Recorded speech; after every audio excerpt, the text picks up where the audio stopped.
Graças a Deus, louvado seja o nome do Senhor para todos sempre. Louvado seja o nome de nosso Deus. Queridos irmãos, nós já ouvimos louvores que engrandecem o nome do Senhor. Eu quero convidar a você para nós meditarmos um pouco no texto em que nós lemos, mais precisamente nos capítulos 13 e 14 de Números, que é o texto e o contexto onde fala-nos deste acontecido no ministério, na trajetória do povo de Israel no deserto, liderado por Israel, guiado por Israel, dirigido por Deus.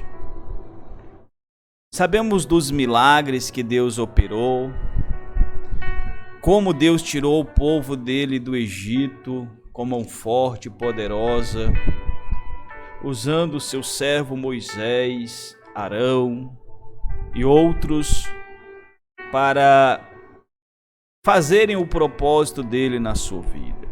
Quando nós lemos o livro do Êxodo, nós percebemos como Deus guiou o povo na sua peregrinação pelo deserto, passando pelo Mar Vermelho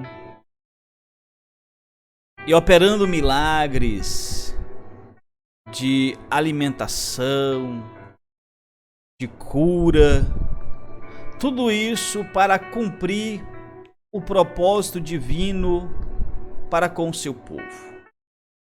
Deus, ele prometeu para Abraão que ele seria pai de uma grande nação e que teria uma terra prometida para ele. Foi baseado nesta promessa que Abraão creu, mesmo sem ver, saiu do meio da sua parentela. Foi baseado nesta promessa que Moisés enfrentou os adversários com a ajuda de Deus e foi vitorioso. O capítulo 13 do livro de Números vai relatar um episódio muito específico na vida de Moisés e do povo de Israel, aonde o capítulo 13 inicia-se com o Senhor Deus falando para Moisés e dizendo para Moisés separar 12 homens, os maiorais das suas tribos, homens fortes, poderosos, homens de guerra, com um objetivo específico. A Bíblia vai dizer que o povo de Israel estava acampado no deserto de Parã, com toda a sua congregação reunida.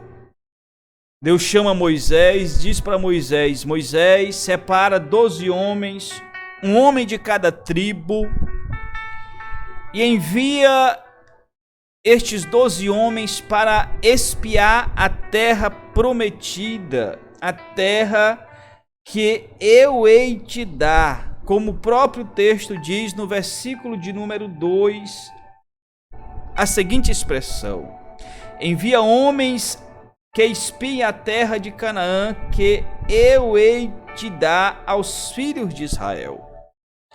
A Bíblia diz que Moisés separa estes 12 homens, um de cada tribo, e os envia a espiar a terra de Canaã e fazer um diagnóstico, trazer um relatório para ser apresentado a Israel, a congregação e a Moisés. Dentre os quesitos que Moisés colocou para que estes homens relatassem, nós encontramos, a partir do versículo de número 17 em diante, Moisés pedindo para eles relatarem como era a terra, se a terra era forte ou se era fraca, se tinha pouca ou se tinha muita gente, em qual terra habitava, se era boa ou má, se havia cidades, se eles habitavam em arraiais ou em fortalezas. Pediu para eles também analisarem se a terra era grossa ou magra, se nela havia árvores ou não. E tudo isso para que eles também trouxessem algum tipo de alimento que a terra produzia como prova do seu relato. O contexto deste texto, que está relatado aí no capítulo 13 e também no capítulo 14, vai mostrar e vai dizer, queridos irmãos, que estes 12 espias passaram 40 dias analisando a terra. E nesta análise eles observaram alguma situação, pois quando nós lemos a partir do versículo 21, o texto diz: assim subiram e espiaram a terra, desde o deserto de Zim até Reob, a entrada de Ramate. E subiram para a banda do sul e vieram até Hebron, e estava ali Aimã, Sesai e Talmai, filhos de Anak. Depois vieram até o vale de Escol, e dali cortaram um ramo de vide com um cacho de uvas, o qual trouxeram 2 homens sobre uma verga, como também romães e figos. Chamaram aquele lugar o Vale de Escol, por causa do cacho de uvas que dali cortaram os filhos de Israel. Depois, versículo 25, voltaram de espiar a terra ao fim de 40 dias. A partir destes versículos em diante, nós trazemos o texto em que nós lemos. E baseado neste texto em que nós lemos, eu gostaria de trazer uma pequena temática para as nossas vidas e fazer uma aplicação para uma análise de como nós estamos nos vendo diante dos nossos inimigos. O tema é: como você se vê diante do seu inimigo? Amém? O contexto vai nos falar mais uma vez que os 12 espias voltaram da sua análise, da sua tarefa, e Moisés, juntamente com a congregação, estavam os esperando para saberem como era a terra que Deus tinha prometido. É bem interessante nós dizermos que esta terra, queridos irmãos, o próprio Deus vai dizer que é uma terra que emana leite e mel, mostrando que aquilo que Deus quer para o seu povo é o melhor. Aquilo que Deus propõe para o seu povo, para o seu servo, para a sua serva, é sempre o melhor que ele tem. É por isso que Paulo, escrevendo aos Efésios, a Bíblia vai dizer que Deus nos dá muito mais além daquilo que pedimos ou pensamos. E não foi diferente neste episódio. O versículo de número 23 vai dizer que aqueles homens trouxeram vários alimentos sobre uma verga, e dentre eles um grande cacho de uvas, além de romães e figos. E o relatório foi dividido em 2 partes. O relatório, primeiramente, foi muito bem dado, aonde todos estavam com o mesmo princípio, com o mesmo objetivo. Quando eles disseram a seguinte maneira: e contaram-lhe e disseram: fomos à terra que nos enviaste, e verdadeiramente é uma terra que emana leite e mel. E aqui está a prova desta terra, os frutos. Louvado seja o Senhor. E aí, queridos irmãos, começa a haver um pouco de desvirtualização nos comentários, nos relatórios, pois 10 destes 12 homens que foram enviados, além de observarem que a terra era uma terra que emanava leite e mel, eles também ficaram impressionados com a força do povo que habitava na terra de Canaã. Pois eles vão dizer: o povo, porém, que habita nesta terra é poderoso, e as cidades fortes e muito grandes, e também ali vimos os filhos de Anak. Ele vai dizer: os amalequitas habitam na terra do sul, os heteus, os jebuseus e os amorreus habitam nas montanhas, os cananeus moram perto do mar, próximo ao ribeiro do Jordão. A partir do versículo de número 32, eles vão continuar dizendo, a partir do versículo 33, que eles olham para os filhos de Anak, cujos nomes são Aimã, Sesai e Talmai, homens grandes, com uma grande estatura, e eles fazem um relatório perigoso. Perigoso porque, vou dizer, a partir do capítulo 14, vai mostrar como o povo ficou com este relatório. Pois a Bíblia vai dizer aí no versículo 33, que estes homens olhavam para aqueles homens gigantes, e a Bíblia vai dizer que eles se comparavam a um gafanhoto, a estatura pequenina de um gafanhoto. E o mais terrível, queridos irmãos, nesta história aqui, não é como os gigantes olhavam para eles, porque os gigantes, os viam como gafanhotos. Mas o mais perigoso nesta história era que eles próprios se viam como gafanhotos. O espírito de pequenez, de inferioridade, estava atrelado no seu coração.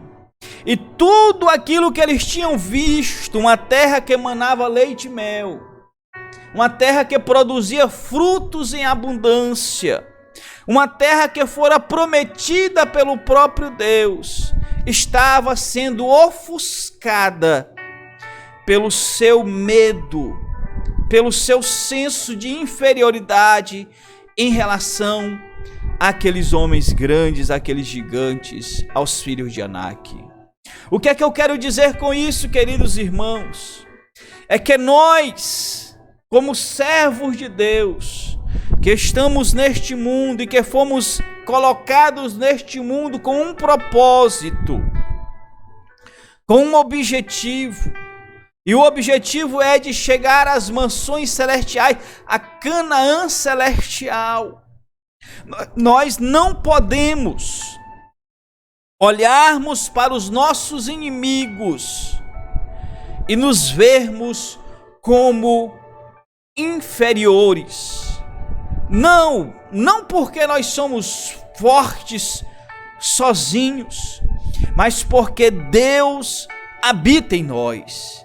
E como disse o apóstolo Paulo, nós somos mais do que vencedores por aquele que nos amou primeiro.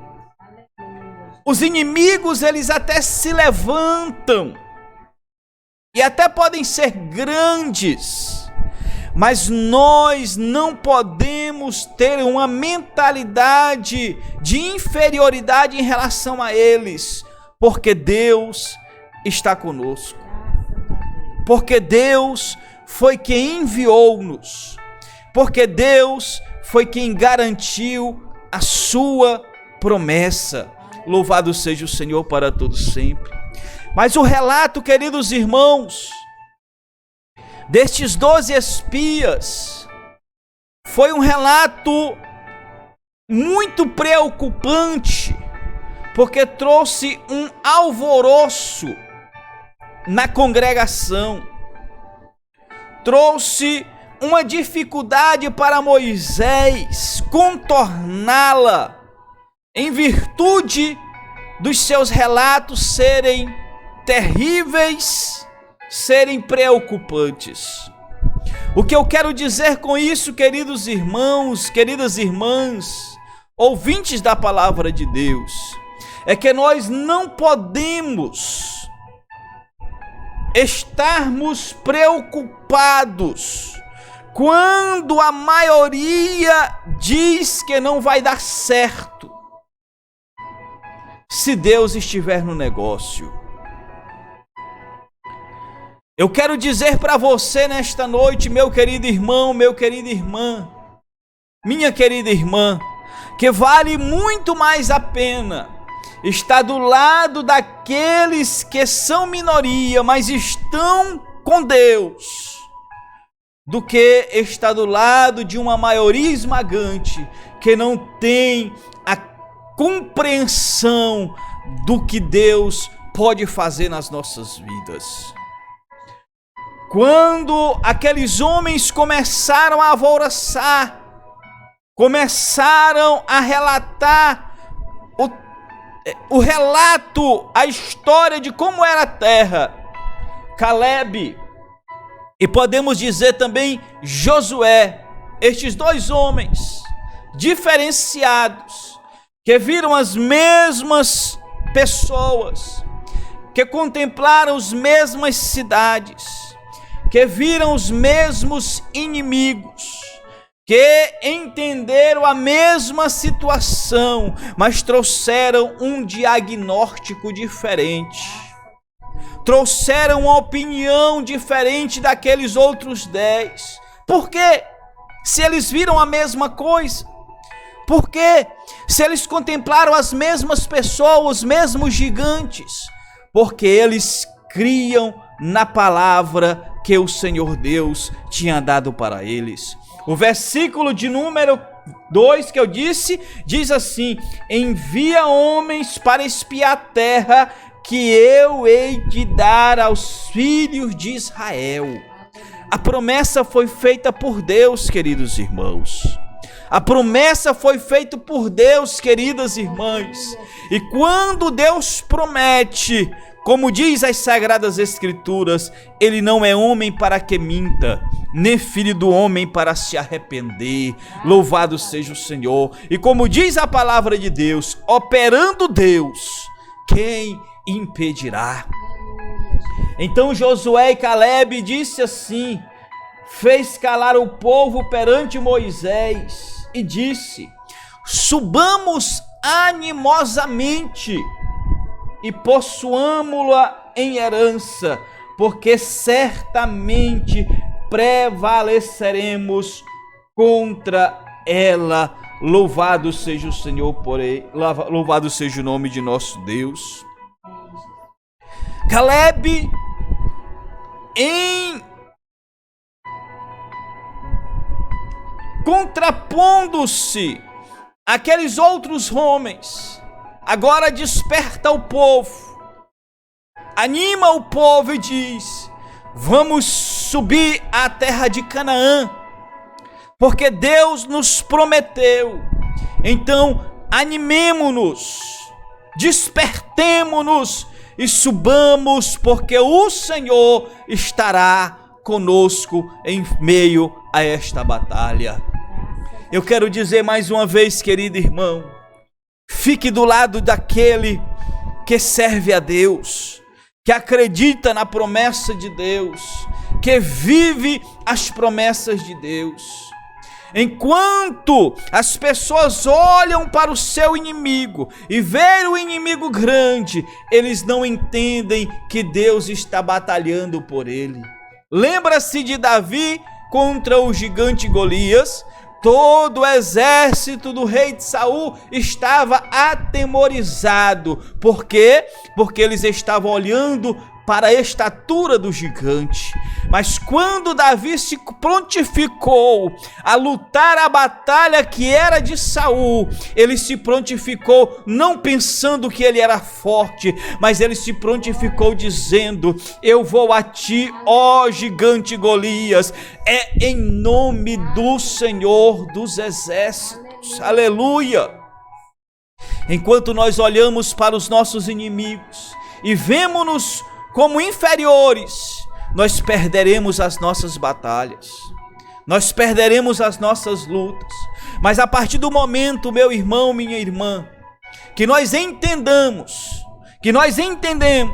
que Deus está conosco nas nossas lutas, não há gigante que se levante, não há cidade que fique de pé, não há inimigo que venha prevalecer contra nós, porque maior é aquele que está conosco, aleluia, do que aquele que está com o mundo, com os nossos inimigos. Você pode adorar a Deus nesta noite, você pode glorificar a Deus e dizer: eu batalho as minhas batalhas, porque Deus está comigo. Infelizmente, esta história diz que o povo deu ouvidos àquela maioria, e por darem ouvidos àquela maioria, Deus se indignou com o povo. Não dê, querido amigo, não dê, querido irmão, não dê, querida irmã, ouvidos àquele que só diz que está servindo a Deus. Dê ouvidos àquele que verdadeiramente acredita que Deus pode resolver os seus problemas. O castigo para este povo foi que Deus os abandonou por 40 anos. 40 anos de afastamento, aonde todos aqueles que murmuraram e que não acreditaram nas promessas e nas palavras de Josué e Calebe, deixaram de entrar na terra prometida, querido irmão. Quando nós deixamos de olharmos para Deus e começamos a vermos os nossos inimigos maiores do que eles são, nós deixamos de herdar aquilo que Deus tem colocado para nós. Aleluia! Quando nós deixamos de olhar para Deus e começamos a olhar para os nossos inimigos, nós começamos a dar volta em círculo nas nossas vidas. Eu não sei como está a sua vida, eu não sei como está o seu casamento, eu não sei como está o seu relacionamento, eu não sei como está a sua vida trabalhista, mas eu quero lhe dizer nesta noite: olhe para Jesus e pare de dar volta em círculos na sua vida. Pare de ficar a um passo da terra prometida. Está quase que adentrando a terra, o milagre, a promessa, o livramento. E por não acreditar que Deus está contigo, é maior do que o seu inimigo, você fica dando voltas na sua vida. Não faça isso, faça como o escritor aos Hebreus: olhe para Jesus, o autor e o consumador da nossa fé. Olhe para Jesus e deixe as ondas de lado. Deixe as tempestades brambarem. Ela é grande, mas o seu Deus é maior. As ondas são tremendas, mas o seu Senhor é muito mais poderoso. Como disse os apóstolos: que homem é este que até os ventos e os mares lhe obedecem? Este é Jesus de Nazaré, querido irmão, querida irmã, aquele que nós estamos lhe anunciando, lhe pregando e lhe dizendo: Ele está contigo, louvado seja o Senhor. Experimente olhar para Ele. Olhe para os seus inimigos e veja-o apenas como inimigo. E saiba que aquele que está do seu lado, batalhando a sua batalha, é maior do que ele, é mais poderoso do que ele, é invencível. Louvado seja o Senhor para todo sempre. E você serve a Ele porque você acredita nas promessas dEle. A promessa de Deus é fiel. As promessas do Senhor não se apagam. As promessas de Deus não se evaporam como a fumaça, mas elas são sólidas como a rocha. Aleluia! E Ele está dizendo para você: dê um passo para a terra prometida, dê um passo para o seu milagre, dê um passo para a sua bênção, creia nas minhas palavras. Louvado seja o Senhor. O contexto vai dizer que de todas aquelas pessoas de 20 anos para cima, nenhuma delas entraram na terra prometida. Por quê? Porque não acreditaram que Deus tinha uma promessa para elas. Apenas Josué e Caleb, dos que tinham 20 anos para cima, conseguiram herdar, conseguiram colocar o pé, conseguiram receber a promessa e adentraram na terra de Canaã, porque receberam e confiaram no Senhor. Eu quero dizer e quero convidar a você nesta noite: confie no Senhor, confie nas promessas de Deus e seja um vitorioso para a glória e para a honra do nome de Jesus. Eu quero convidar a você para fechar os seus olhos mais uma vez e nós iremos orar. Agora, agradecendo por tudo que o Senhor já tem feito por nós. Meu Deus, muito obrigado por tua palavra. Ó Senhor, que ela venha despertar os nossos corações e que venhamos, meu Deus, reconhecer e conhecer que nem sempre a maioria está certa, Senhor, mas que precisamos estarmos, meu Deus, agarrados, alicerçados nas tuas promessas, que possamos contemplar, e não somente contemplar, mas que possamos adentrar nas mansões celestiais, na terra prometida, abraçar as tuas promessas e receber em nossos corações. Ó Senhor, nesta noite, visita cada alma, visita cada irmão, visita cada irmã, que o teu nome venha a ser glorificado, Senhor, e que o teu nome venha a ser exaltado, não só hoje, mas eternamente. Amém.